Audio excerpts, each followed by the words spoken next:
এখানকার মানুষজনদের কাছে অনুরোধ, আসুন আমরা যে লক্ষ্মী বই পড়ি, আমাদের ছেলে মেয়েদেরকে বই পড়ার সুযোগ করে দিই। কারণ বাংলায় একটা কথা আছে, অভিনয় থেকেই বিনয় আসে। পড়তে পড়তে একদিন সত্যি সত্যি হয়তো বইয়ের প্রতি আমাদের ছেলে মেয়েদের আগে ফোন নয়, বই কিনে দিতে পারি, তাহলে হয়তো ভালো হবে। আমার হাতে ফোন রয়েছে অবশ্যই, কিন্তু আমি বই ভালোবাসি, বই পড়ি, বই উপহার দিই, বইয়ের গন্ধ মেখে সারাদিন বেঁচে থাকতে ভালোবাসি। তাই আমরা আগে নিজেরা, আমার একটি কাব্যগ্রন্থ প্রকাশিত হয়েছে, তার থেকে একটি কবিতা, ছোট্ট একটি কবিতা আপনাদের কাছে আমি পরিবেশন করছি।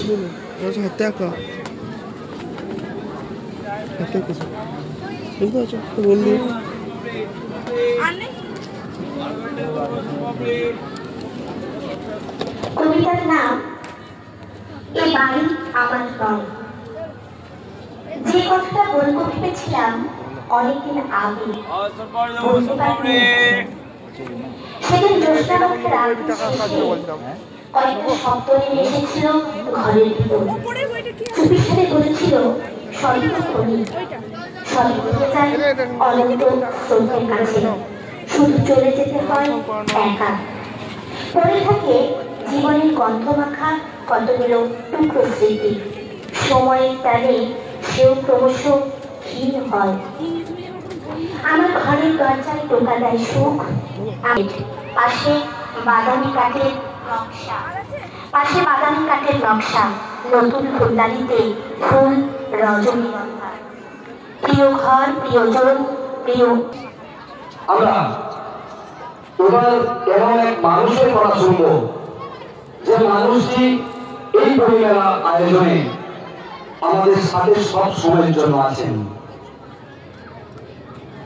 এরকম একটা অভিনব চিন্তা তারা ভেবেছেন, সেটার জন্য তারা এটা করে দেখিয়েছেন, কতটা সফল হয়েছে। পরের বার আরো বড় করে চিন্তা ভাবনা কে ভেবেছিল এরকম একটা প্রত্যন্ত অঞ্চলে, চারিদিকে জঙ্গলে ঘেরা আদিবাসী অধ্যুষিত অঞ্চলে এরকম একটা বইমেলার পরিকল্পনা করা যায়। কিন্তু দেখুন আজকে যেটা এই পরিকল্পনা, এই অঙ্কনগুলোকে দেখতে দেখতে কিন্তু অঙ্কনের মধ্যে ঢুকতে ইচ্ছে করবে। আর একবার অঙ্কনের মধ্যে ঢুকতে ইচ্ছে করলে, একবার অঙ্কনের এই মহাসাগরে ডুব দিলে, তখন কত যে মণি মুক্ত ছিল লুকিয়ে রয়েছে ওই অঙ্কনের, ওই কালো কালো অঙ্কনের মহাসমুদ্রে, সেগুলো দেখে কিন্তু অবাক হওয়া ছাড়া আর কোনো উপায় থাকে না। আমি আগেও একবার বলেছি যে বইয়ের থেকে আমরা যে বই করে না, তাহলে মোবাইল ফোন, টেলিভিশন, আরো অনেক জিনিস রয়েছে যেগুলো কিন্তু খুব সহজেই একজন বাচ্চাকে বিপদে চালিত করে। তাই আমি আবারও অনুরোধ করবো আমাদের অভিভাবক যারা রয়েছে, যারা বড় আমরা রয়েছি, বই হচ্ছে আমরা কিন্তু আকাশটাকেও আস্তে আস্তে ভুলে যাচ্ছি। ঠিক আছে, জীবন চলবে জীবনের মতো, জীবনের সংগ্রাম আসবে, সেই সংগ্রাম কখনো আমরা হারবো, কখনো আমরা জিতবো। হোক এই কামনা করবো।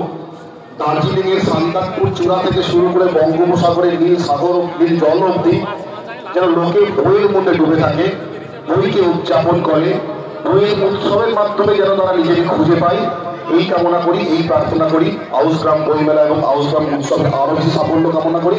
আর দেখি দেখি কথাগুলো মন দিয়ে শোনো, ভবিষ্যৎ জীবনে যখন তুমি বড় হবে, আমার এই কথাগুলো তোমাকে কাজ দিতে পারে, তোমাকে আগিয়ে দিতে পারে, তোমার মেরুদণ্ডটা সোজা করতে পারে।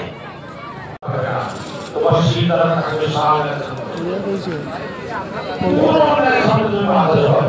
কোনো ভয় সামনে তুমি বাধা হবে না, ভয় তোমার পায়ের কাছে এসে বাধা ঝুঁকিয়ে ফেলবে, তুমি যদি প্রেম মানুষ।